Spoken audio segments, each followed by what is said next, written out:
El presente capítulo, titulado El anomia o falta de límites, pretende exponer la vida social como un juego en el que gana aquel que más relaciones, objetos, etc. consigue obtener.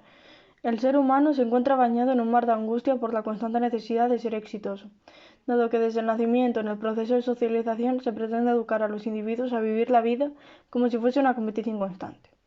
Sin embargo, esa necesidad de pretender ser el mejor y de hacer las cosas como el mundo espera acaba teniendo un efecto contraproducente. El fracaso acaba estando a la orden del día. ¿Por qué ocurre esto? Por la inconformidad social, porque nunca nada es suficiente, siempre se puede tener más, siempre se puede ser mejor. Un río que desemboca en la alienación y en una infinidad de sentimientos negativos como son el estrés, la angustia e incluso la depresión. También entran en juego variables como la sociedad de masas o el capitalismo de consumo. Se está creando una sociedad en la que aparentar tener o tener está por encima de los derechos humanos. Pero como apunta al Tao, poder bastarse y conformarse con aquello que se tiene en la vida es una virtud. En circunstancias de injusticia social o explotación, el principal mandamiento del Tao es la no acción, lo que quiere decir que en ocasiones no actuar podría ser más beneficioso que llevar a cabo acciones con consecuencias negativas que empeoraran el primer escenario. No obstante, si la acción social llevada a cabo se coordina de manera adecuada, evitará generar prejuicios y por ende será más factible que se logren los beneficios esperados. Es aquí donde aparece el primer mandamiento que empuja al lector a considerar que la no acción no se compatibiliza con la sociedad contemporánea, porque el individuo moderno dispone de una serie de valores culturales basados en el capitalismo. Estos le incitan a adentrarse en una acción compulsiva que no le permite aceptar sus propios límites. De esta manera, se refleja cómo el individuo actual acumula un infinito de objetos, experiencias y relaciones.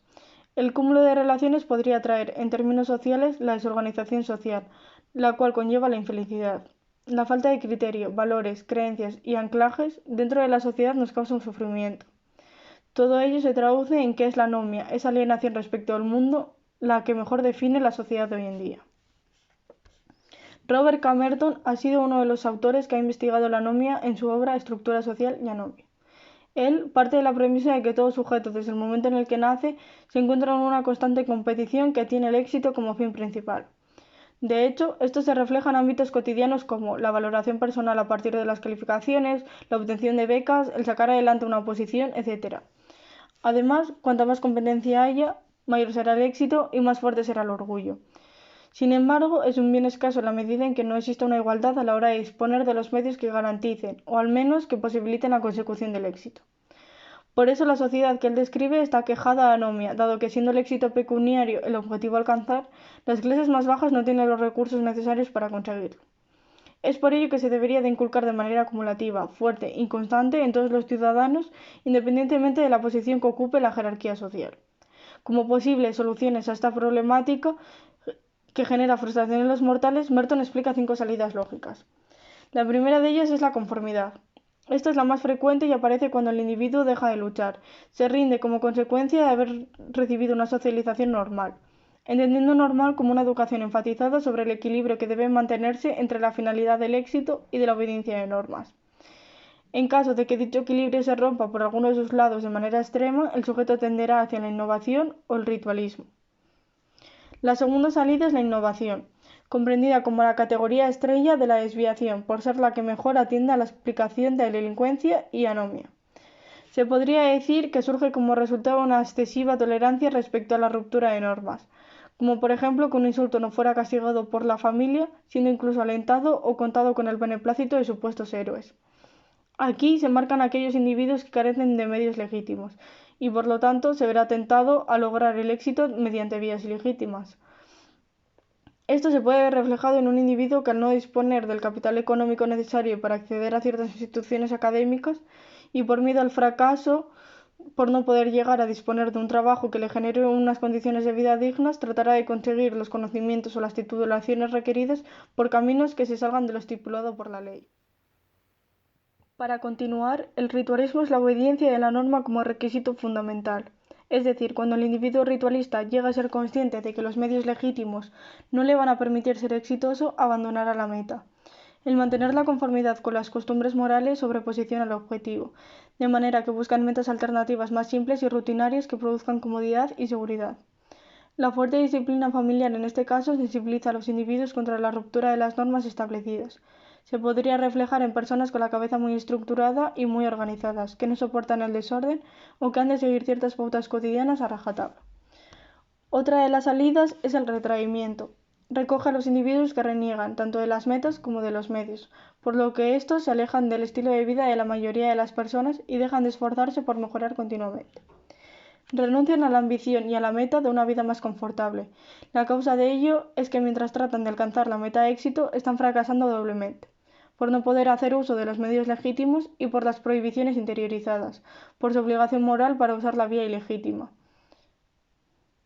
La solución para hacer frente al derrotismo, quietismo y a la resignación es el abandono completo, de tanto los medios como de las metas. Es por ello que son definidos como extraños que a pesar de estar en la sociedad no forman parte de ella y presentan una tendencia a la marginalidad.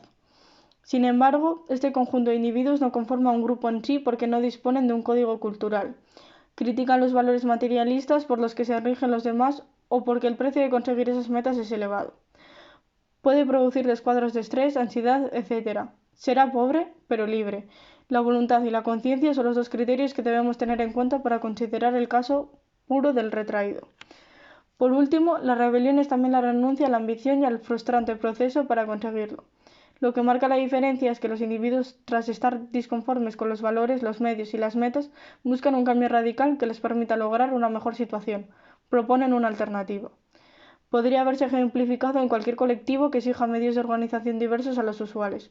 Un movimiento compuesto por un grupo de gentes que, tras ser consciente de la situación precaria en la que se encuentran, buscan un cambio estructural que mejore su condición. Las 5 categorías propuestas por Merton se pueden reclasificar en dos grandes grupos según sea su orientación pro o antinormativa.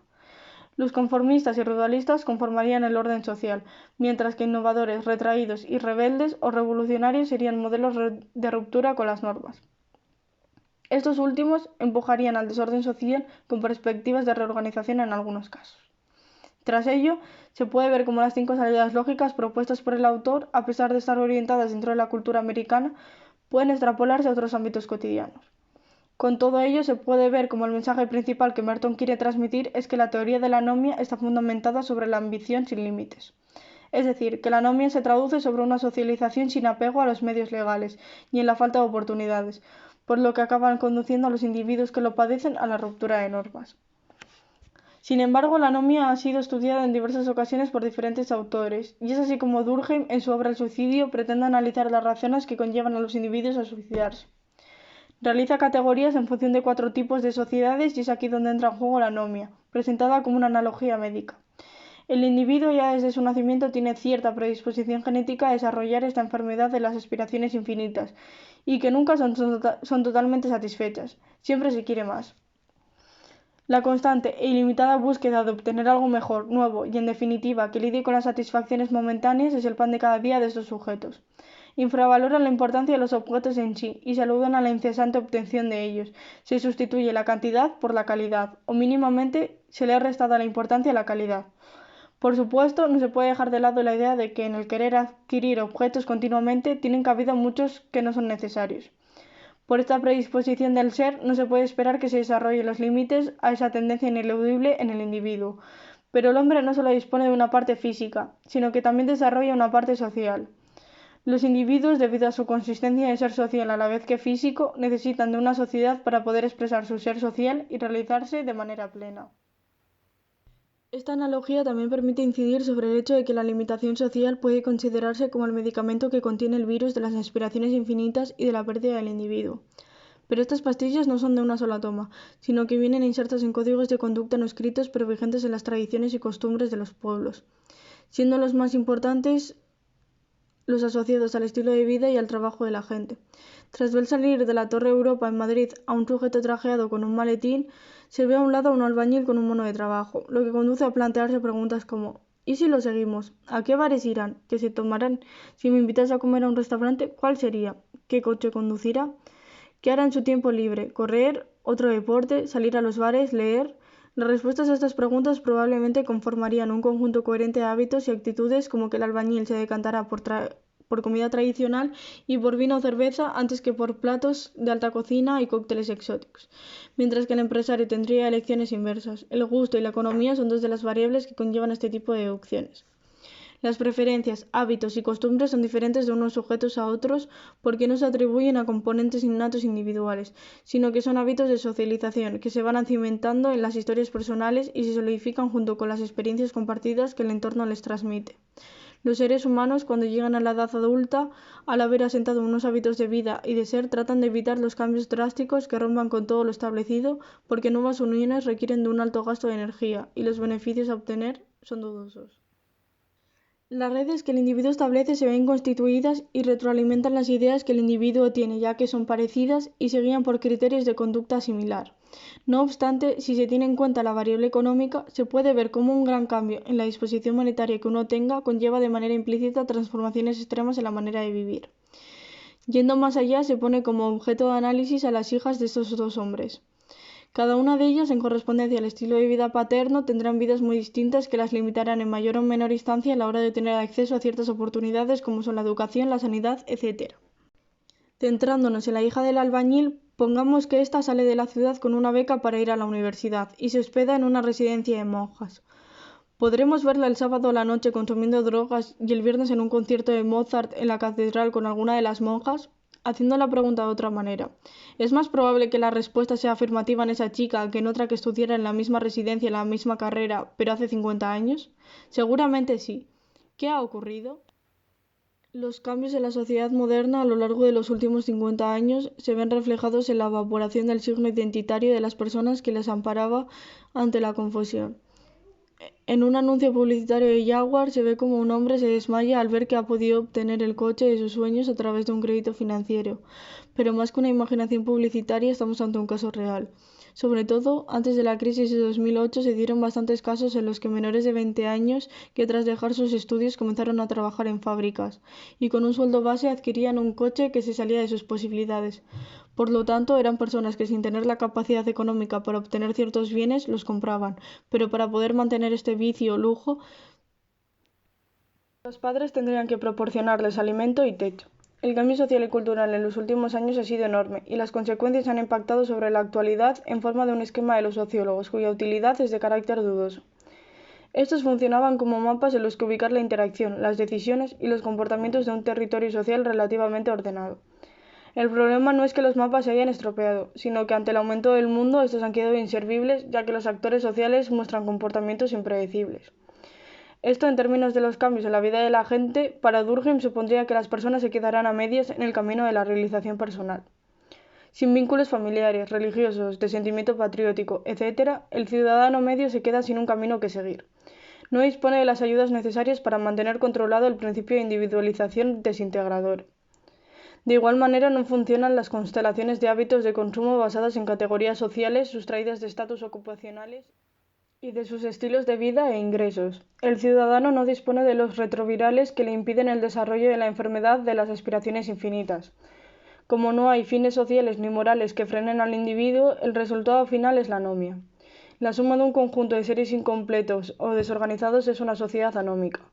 En otro caso se da el totum revolutum, una vida social marcada por la imprevisibilidad y el caos, más que por la casualidad, un estado más cercano al darwinismo social que al humanismo soñado en el siglo XVI. Esta transformación dada en el mundo social a lo largo de las últimas décadas ha tornado el modo de ser de este. En la actualidad está caracterizado por su imprevisibilidad. Los periodos de crisis, los vaivenes de la bolsa y la volatilidad económica son incontrolables, lo que permite visualizar esa dificultad de predecir lo que puede ocurrir a corto o largo plazo. Esto a su vez genera un aumento de la vulnerabilidad y se manifiesta en el ya expuesto suicidio anómico, de tal forma que el suicidio debe ser comprendido como el extremo visible más dramático de un estado de cosas que genera malestar y ruptura de normas, es decir, la punta del iceberg. En la actualidad, tanto la interdependencia económica como la tendencia a la especialización funcional han aumentado con la globalización. La cada vez más frecuente predisposición de los individuos a obtener el graduado universitario es el indicador de la creciente división social del trabajo. En el caso de la Universidad de Salamanca, siendo una de las más antiguas a nivel estatal, en la época medieval y durante los comienzos de la modernidad se tenía acceso a diversos estudios clásicos como la medicina, las leyes o la filosofía. Con el tiempo la oferta se ha ido ampliando, llegando a tener más de 70 estudios y títulos. Esta gran variedad es la que permite a los individuos especializarse. Esta división desde una perspectiva sociológica es planteada por Durkheim como la división del trabajo y la anomia. La problemática que esto acarrea es el desconocimiento de las personas acerca de las nuevas titulaciones como el coaching. Esta sociedad de conocimiento especializada provoca una sensación de fragilidad comparable a la de las nuevas tecnologías, tan desconocidas como indispensables en la vida cotidiana, de manera que nos encontramos en una situación de dependencia con ciertos objetos, pero no conocemos cómo funcionan. Se ha desarrollado un vínculo con ciertos aparatos móviles, incluso se han llegado y se están llegando a crear relaciones socioafectivas con los mismos. De hecho, en la película Her, Theodore, el protagonista, tras divorciarse de su mujer, desarrolla una relación amorosa con su sistema operativo de inteligencia artificial. Sin embargo, la producción de toda esta aparatología es la esencia para la evolución social hacia el crecimiento y la complejidad. La lectura es un hábito cada vez menor, pero las editoriales siguen publicando cada vez más libros nuevos. El librero se queja por el sinnúmero de libros que hay y que nadie compra, ya no solo por el escaso hábito que las nuevas generaciones están desarrollando hacia la lectura, sino que porque tampoco se conocen. El editor, en pro de mantener su trabajo, se ve en la obligación de seguir produciendo, porque si para la máquina, la empresa quiebra. Algo similar sucede con la industria automovilística, donde mientras los gobernantes europeos instan a las poblaciones a vivir con austeridad, las marcas de automóviles producen nuevos modelos con los días contados, a pesar de que luego se quejen de las ventas. Y es aquí donde se ve la correlación oferta y demanda. La gente se queja de que para qué se oferta si no hay demanda, pero es que si no hubiese oferta, tampoco habría demanda. A la par de la sucesión de estos fenómenos, el ciudadano los contempla como agentes que amenazan su existencia, a lo que se podría plantear ciertas alternativas como salirse del sistema o convertirse en un neorrural. No obstante, ambas presentan dificultades a la hora de ser realizadas. La primera, dado que, como señala Merton, dejar de acatar las normas impuestas por el sistema lleva implícita la aceptación de cierta automarginación. La segunda, porque tras asentarse en un pueblo abandonado y tratar de sobrevivir con una economía de subsistencia, implica carencias y falta de oportunidades para el individuo solitario. La situación se terciaría aún más compleja en el caso de una familia. El hecho de estar socializados bajo las lógicas de un sistema capitalista induce automáticamente a desempeñar una rutina cotidiana en función del influjo del mismo. Es por lo tanto que, por muy en desacuerdo que se pueda estar con el sistema, romper con él implica un cambio complejo y radical para el que no se está preparado. Entonces, siendo la exclusión social la propuesta alternativa, no es factible dado que conllevaría el retroceso a un mundo menos veloz y desquiciado. A pesar de que una variación tan extrema no sea factible, no implica que un individuo, en función del grado en el que se sienta desesperado y desamparado, pueda llegar a romper con ciertas normas.